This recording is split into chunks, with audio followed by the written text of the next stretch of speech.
On the road with the Western Ag Network at the American Sheep Industry Association's annual convention in Denver, Colorado. Brought to you by the American Lamb Board.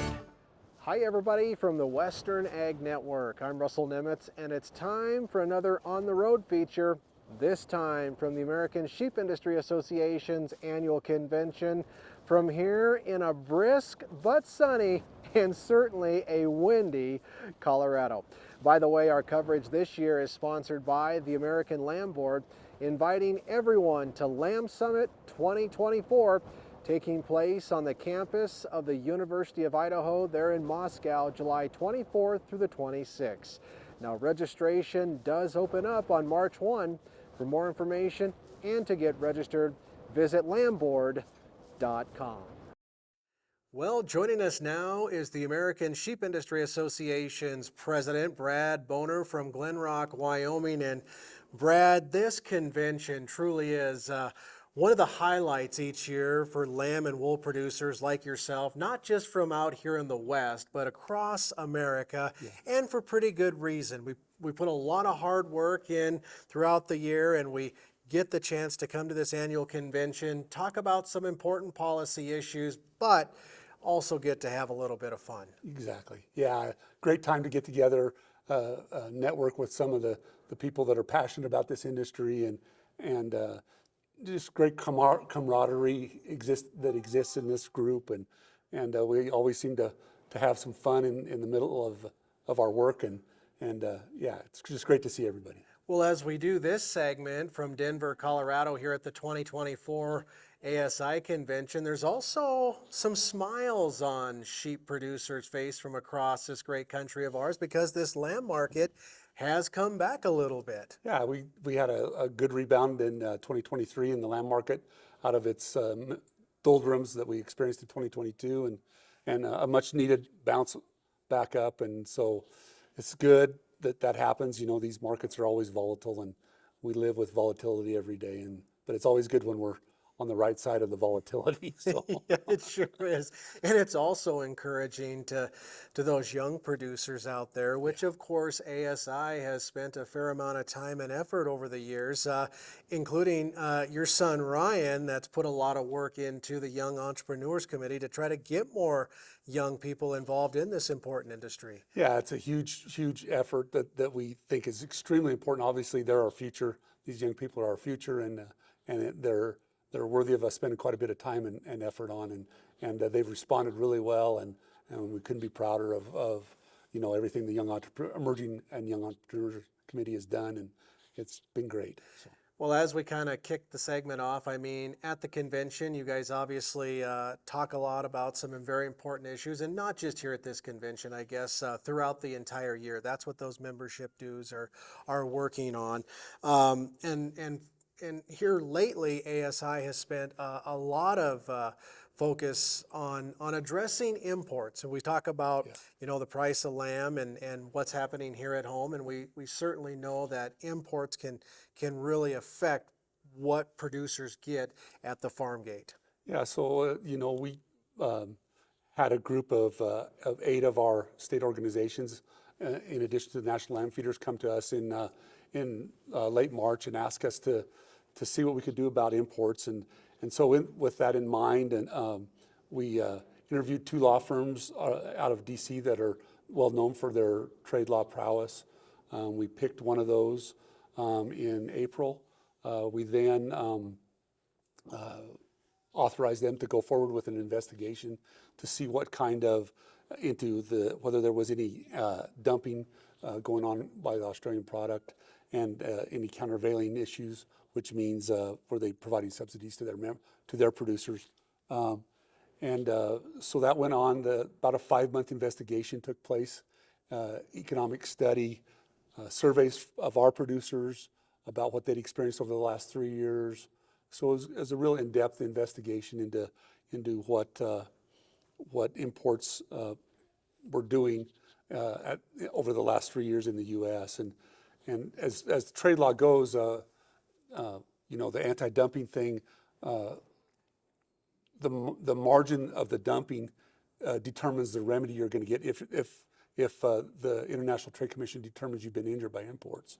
So post our investigation, our law firm found that we could probably prove some level of injury in an anti-dumping case. It's just material injury. They thought we could probably prove that. But upon further investigation into the margins, they only found up to a 1 to 2% dumping margin. And so that what that translates into is a 1 or 2% tariff, which is very negligible in having an impact on the volume of imports coming into the country. Case is very expensive, excess of $1 million to do a trade case.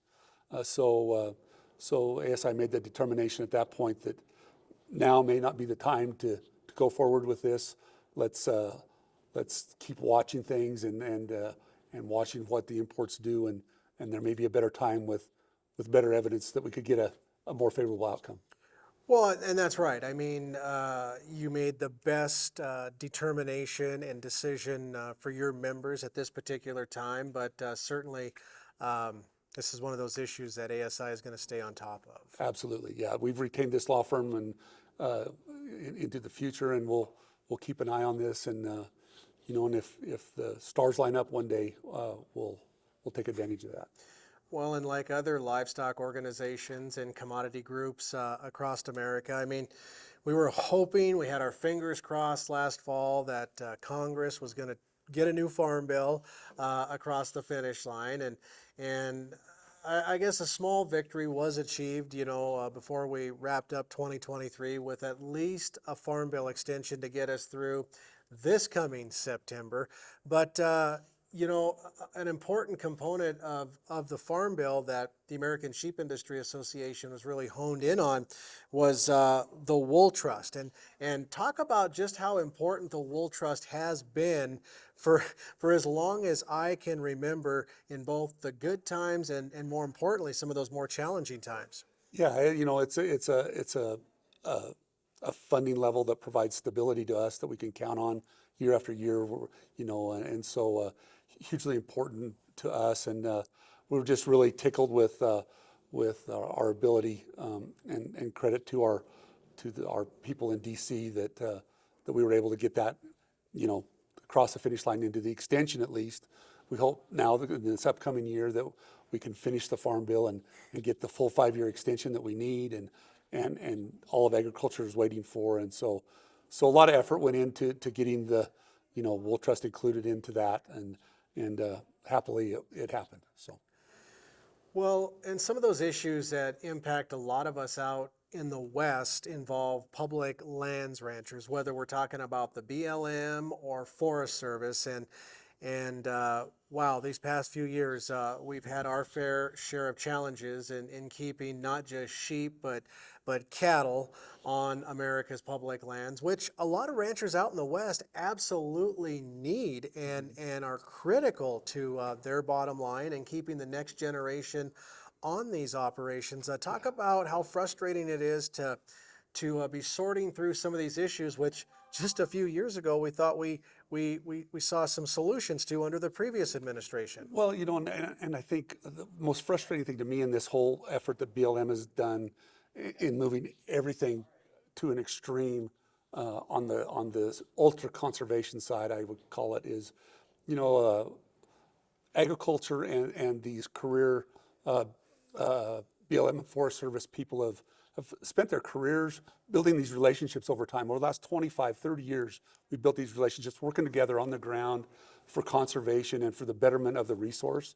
And the resource has got better. There's been a positive impact there. And not everybody's got what they want, but everybody got a little bit. And we developed these relationships. And then all of a sudden, a new administration comes in and just throws a grenade in the middle of that relationship and blows it sky high. And it's just so frustrating to see all that effort that's been put in. And I have to assume it has to be frustrating for those career BLM and Forest Service people too, because they put a lot of effort in these relationships too. And to have Washington, D.C., their seniors come in and blow those relationships up, it's got to be frustrating. And lastly, Brad, I mean, bottom line, whether it's BLM issues or some of the others we've talked about today, all the more reason for lamb and wool producers across America to pay those ASI dues, maybe even pay those Public Lands Council dues, and get involved and be part of that solution. Well, there's no doubt we're more powerful as a collective than we are as individuals, and that's what we try to keep moving forward with. And are we always successful? No, but we have our fair share of successes, and we're still here. So that's the main thing. Yeah, absolutely. Well, thank you Thank you, for sir. joining us, Appreciate and your time. again for being a volunteer leader in the American Sheep Industry Association. Again, we've been talking with Brad Boner, ASI president for the next couple of years from Glenrock, Wyoming. Of course, we just kind of scratched the surface on just a few of the issues that ASI is working on, not just on behalf of their members, but truly everyone involved with the U.S. lamb and wool industry. You can get more information about the American Sheep Industry Association by visiting their website at sheepusa.org. And of course, for more of our coverage from this year's ASI Convention here in Denver, Colorado, be sure to check us out online at westernagnetwork.com or even our Facebook and YouTube pages. Well, as part of this year's American Sheep Industry Association annual convention, which, by the way, is taking place in Denver, Colorado this year, attendees were treated to several tours to get us out of the hotel and kind of get us out in the countryside, if you will, to see some of the happenings in production agriculture here in the Centennial State. And one of the tour stops was at Colorado Lamb Processors and Rural Feed Yards out here near Brush, Colorado. And of course, with us now is Spence Rule from this Brush country. And Spence, today we're going to talk a little bit about, Colorado's lamb feeding industry and also about Colorado Lamb Processors, which we're doing this interview from. Let's start with that because this has now been fully functional for about 3 years, you were telling us. What was the idea to kind of get a meat processing plant underway in eastern Colorado? Well, as you know, I think Colorado is the largest lamb feeding state in the United States. We have the biggest production here, so it's an area that really needed it. Denver is encroaching upon the agricultural industry completely. So it was our thought about 3, 4, 5 years ago that we needed to take care of some of the people that didn't have their own processing facilities, but were still breaking a lot of product. They were starting to get kind of pushed to the side, and everybody wanted them to go imported. So Steve Raftopoulos, Mike Harper, and myself decided at that time we would try to put up a plant without a break. We don't run a break. We don't want to compete with those people in that part of the industry. We just wanted to harvest lambs, feed lambs, and produce stuff that we think consumers want. So that was the brainstorming behind building this plant. Well, it was a great brainstorming session indeed, because there's no question you folks here in Colorado, and of course across the entire Rocky Mountain West, we truly do raise some of the highest quality lamb which is available to consumers, not just here at home, but around the world. Talk us through, the daily operation here or the weekly operation. How many lambs are you bringing in? How many are you processing? And ultimately, where does this high quality lamb end up? Okay. Right now, and since we opened right in the middle of COVID, which is probably as poor a time as you can have in doing anything, especially as far as the meat industry. But anyway, we got opened up and we got running. We've not really reached capacity yet at any one time. We've killed as many as 1,550 a day. But at present time, we're at about 3,200 a week, 3,500 a week. We would sure like it to get bigger, but I think as time goes on, that'll come too. Where we're just a kill and chill outfit here. Everything we do is harvested here, then is shipped to the East Coast, either to Pennsylvania, New Jersey, New York, one of those three, and then they're broke there. And most everything is marketed on the East Coast, up and down, whether it be clear down into Florida and just wherever those guys want to go with it. Spence, as we talk about, the lambs that are being brought in here to Colorado Lamb Processors, and as you said, ultimately harvested and then shipped to the East Coast to those consumers along the eastern seaboard. I'm sure you've had an opportunity to visit with some of those customers back there and where these lambs ultimately land. I would have to think they're just absolutely thrilled with the quality and that lamb eating experience. Well, Russell, I think that's true on the biggest majority of the time. There's been time in the last few years that the industry has got itself in some problems, and we've had some lambs that are probably a little overfinished, but I think in the last 18 months to 2 years, the industry's really made some big steps and big progress as far as getting lambs like this that are yield grade 1s, 2s, and 3s, and hitting weight ranges of 70-pound carcasses up to 80, 85-pound carcasses. So everybody is aware of what we've gone through and some of the wrecks that we've been through, and I think the industry is getting small enough now that everybody's really pushing for quality, and it's sure showing up in the marketplace. Yeah, absolutely. You know, we talked about some of the challenges that were presented for all of us during that COVID-19 pandemic. But one thing that came out of the pandemic was a cry from the general public and consumers out there that they want more local, more domestically produced meat, whatever it might be, beef, pork, or in this case, lamb. And of course, out of that came a lot of help, if you will, to increase infrastructures like this one we're standing at. How does that trickle back to those actual on-the-ground producers that you guys are buying your lambs from at the different feed yards here in Colorado that are feeding this Colorado lamb processors? I would say that probably particularly since COVID and since the big push for local, we probably overbuilt the facility that we've got. We probably should have built this thing at 2/3 the size of what it'll handle today, because there's a lot more local harvesting going on in the Midwest and on back towards the East Coast. How long that lasts, I don't know. We're starting to see more and more people go back because of the cost efficiencies of the larger facilities, starting to come back into this kind of a market, and I think that's where we're looking at making this thing come back together is the fact that people will start taking it because we can produce it a little cheaper in the bigger feedlots and the bigger plants. You know, as part of this this tour and as part of the ASI convention this year, we are going to take a stop at your feed yard. Just kind of give us a rundown on how the lamb feeding industry for lamb feeders like yourself has been, not just as we kick off a new year, but maybe the past year or 2 years back, because you guys have been faced with some challenges too.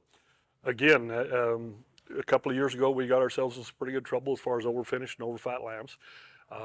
We've changed our program tremendously at our lot, and I know several of the other lots in Colorado the same way. We do a lot more backgrounding, a lot more stretch feeding. Costs get pretty darn expensive, but it's just something we got to continue to work on and continue to learn. We're investing in a new sorting system. It'll be all automatic sorted, all by weights. So there won't be me missing them by 10 pounds anymore.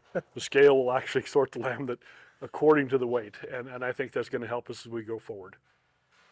Last question, Spence. We've had a good discussion here, but I mean, even through all the different challenges that have faced the U.S. sheep industry here of late, I mean, there's still plenty of opportunities out there for the on-the-ground producer and, of course, the feeders like yourself, and then ultimately, still being able to supply consumers across America high quality Yes. and delicious lamb from states like Colorado. That couldn't be truer. I mean, we've got an industry. It's small, but it's pretty darn strong. The people in it are pretty resilient, willing to change. I think that's the biggest thing that I would say about the sheep industry. They'll change as much as they can. We still have to lamb predominantly once, maybe twice a year. So that part still kind of brings some challenges to it, but everybody's willing to change in the feeding styles and the production styles as much as they can. Awesome. Well, thank you for Thank giving you. me a little bit of your time. Yeah. Again, we've been visiting with Spence Rule from right here in Brush, Colorado. He's, of course, a lamb feeder from here in Colorado, and of course, one of the founders, if you will, of Colorado Lamb Processors, a new processing plant that's been kind of underway for the past 3 years or so out here in eastern Colorado. Again, just one of this year's highlights from the 2024 American Sheep Industry Association's annual convention, this year taking place here in Colorado and the Centennial State. Well, as we continue our conversations from here in Denver, Colorado at the 2024 American Sheep Industry Association Annual Convention, one of the groups meeting this week here in the Mile High City is the American Lamb Board. And joining us now is the new chairman of ALB, our friend Jeff Ebert from St. George, Kansas. And before we started this interview, Jeff, we were talking about just all the time and energy that goes into becoming chairman of anything, first starting at the local level, then working your way through some state stuff.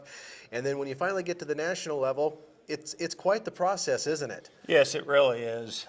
Obviously, my background, I was born and raised on a sheep operation, was heavily involved in our state association, became involved in ASI, and ultimately the American Lamb Board. I'm extremely honored to be the chairman of the American Lamb Board for the next year. Very, very much honored. Well, as we just mentioned, you folks are meeting here this week as part of the ASI Convention. And talk us through, some of the highlights from your meeting here in Denver, including the introduction of a couple new board members, I understand. Yes, we welcomed Catherine Harper from here in Colorado and Steve Breeding from Delaware to the Lamb Board. It's a 13-member board. We had 2 retiring members, Peter Camino and Sally Scholl. And yeah, we had an excellent meeting yesterday. We met our new marketing team. We had a young lady that retired, and we've got 2 on staff that are going to really help us keep us out in the media and in the social media, the bloggers, influencers.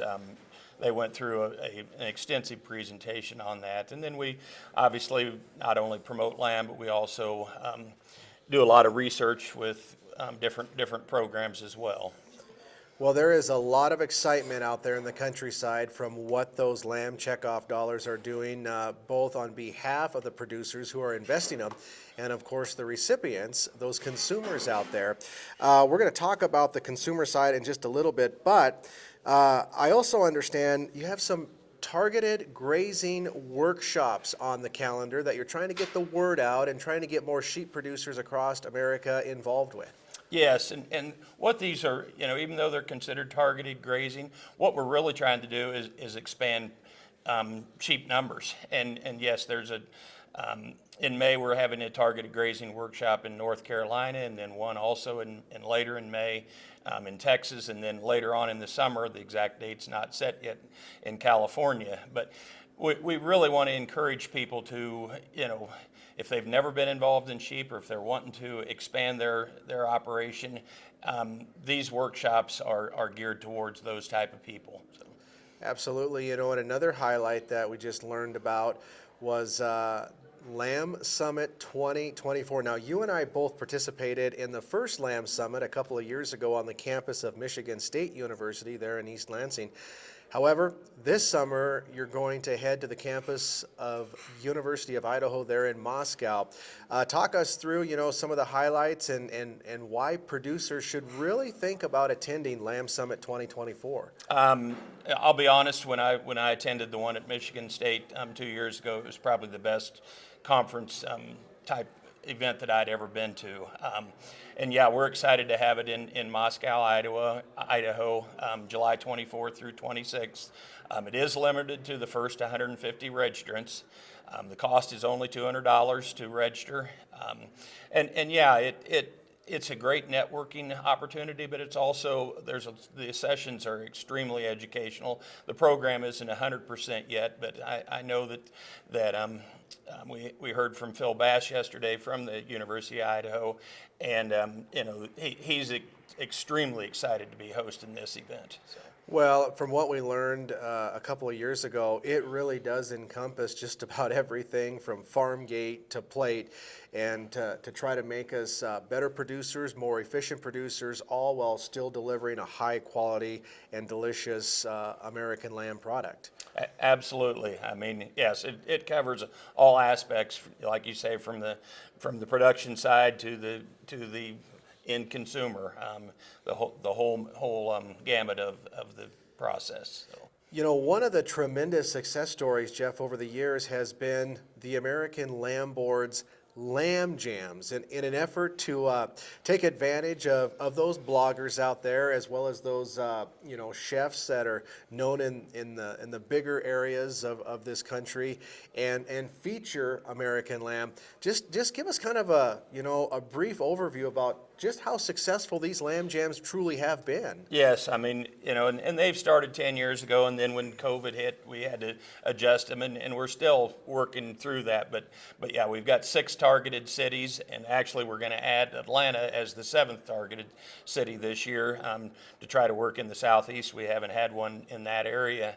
But yeah, I mean, it brings, you know, foodies to us. It brings the influencers. It really gets the word for American lamb out to the public. I mean, our budget doesn't allow us to do advertisements for, you know, on public television across the country. So we really target those markets where we know we have substantial number of lamb eaters. Well, and finally, I just want to bring this all back around full circle because you're a producer. Now you're the new chairman of the American Lamb Board. And just have you reiterate out there to all those producer and lamb checkoff investors that what you folks are doing, as you just mentioned, on a very, very limited budget, truly is giving those on-the-ground producers a better return on investment for their operation and those lambs that they're raising. Yes, we're very conscious of the fact that you know, we're tasked by the producers to and feeders to, you know, work through basically a $3 million budget for 2024.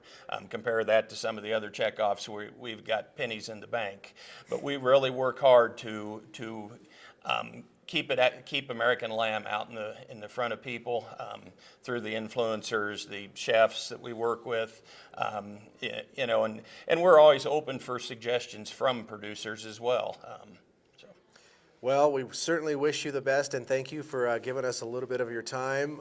Again, we've been talking with Jeff Ebert, the new chairman of the American Lamb Board out of St. George, Kansas. We've talked a lot about, you know, some of those events and activities and what your lamb checkoff dollars are being invested into.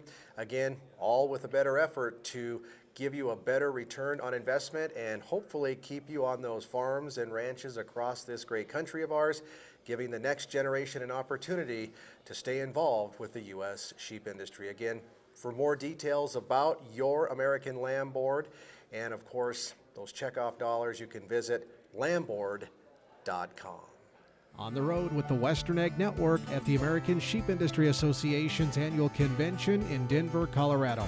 Brought to you by the American Lamb Board.